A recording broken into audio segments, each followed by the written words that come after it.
Love your book, Start With Why. Thank you. Could you share some implications for schools and school leaders out of that book? Sure. So, just a quick primer. So in the book, I articulated this simple model. It's the world's simplest idea. It's based on the biology of human decision making, that every single organization, even our own careers, always function on the same three levels. What we do, how we do it, and why we do it. And I called it the golden circle.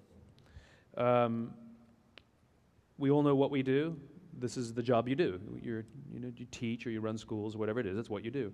Some will know how they do it, the things that you think make you different or special or stand out from other schools or school districts, But very few can clearly articulate why you do what you do. And by why, I don't mean to teach students. I don't mean to, build up educations. I mean, that's kind of the result.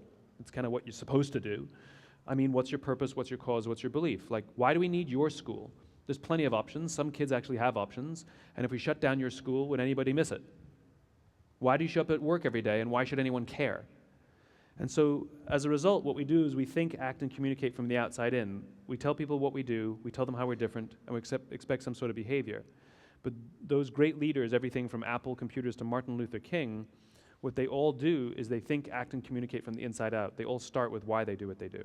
So let me give you an example. It's the example I always use because it's easy to get. If Apple were like everyone else, a piece of communication would sound like this. We make great computers. They're beautifully designed, simple to use, and user-friendly. Want to buy one? Right? That's normal. Here's our new car. It's got tinted windows, great gas mileage, leather seats. Here's our school. We're using technology and all the latest whiz-bang how'd-you-dos, and we've got some of the best teachers that you can find, and every single one of them went to the top teacher colleges. That's why we're the best school. Here are our results. You can see for them. You can see for yourself. It's not that inspiring. Here's how Apple actually communicates. Everything we do, we believe in challenging the status quo. We believe in thinking differently. The way we challenge the status quo is by making our products beautifully designed, simple to use, and user-friendly. We just happen to make great computers. Want to buy one? It's totally different. And so learning the practice of why, for a school to learn why they exist, and by why, it's not generic. It's not like give students to accomplish their dreams. That's all schools in the world. That's not your school. A clear sense of why is a sense of it's a sense of what your culture is. Southwest Airlines has a different culture than United, even though they're in the same industry. Your school has a different culture than another school, even though you're in the same industry. And some teachers belong in your school, and some people do not. Doesn't mean they're bad people. It just means some people belong based on the belief set and the culture here versus there. Some people belong in Iowa. Some people belong in New York. Some people belong in Los Angeles. Not better or worse, different. And depending on who you are and what your values are, you will either find comfort in one culture or another. Well, that works at a micro level as well, right down to your friends and your family, your church, and the school, and the place in which you work. And so the more articulate that school leader, whether principal or administrator, can articulate who we are, what we stand for, why we do what we do, expression of those values, the more you can build a strong culture. A culture is, it's an equation. Culture equals values plus behavior. So you can have great behavior, but if they're not tied to anything, it's an inconsistent culture. If you have well-articulated values, but you don't hold people accountable to them, you have a weak culture. This is a problem that is pervasive in almost all facets of American life these days, where we sacrifice our values to uphold performance. So, for example, in a company, you have somebody who everybody knows is a terrible human being, caustic, toxic. Nobody likes them, nobody likes working with them, nobody likes being near them, nobody trusts them, but their numbers are really good. And so we keep them. And what that does is, remember, every communication and every decision, it says something to the greater population. So that decision alone says to everybody else, we don't care if you lie and cheat and abuse everybody else. As long as your numbers are good, you're safe. And guess what behavior that breeds? Versus first coaching that person and giving them every opportunity, empathy, But if they're uncoachable and they're just a bad fit for the culture, instead of destroying them on the way out saying, listen, I think you'll do better somewhere else. But the point is asking them to leave sends a piece of communication to the rest of the organization that says, we don't care how good your numbers are. If you don't uphold our values and treat each other with decency, there's no place for you here.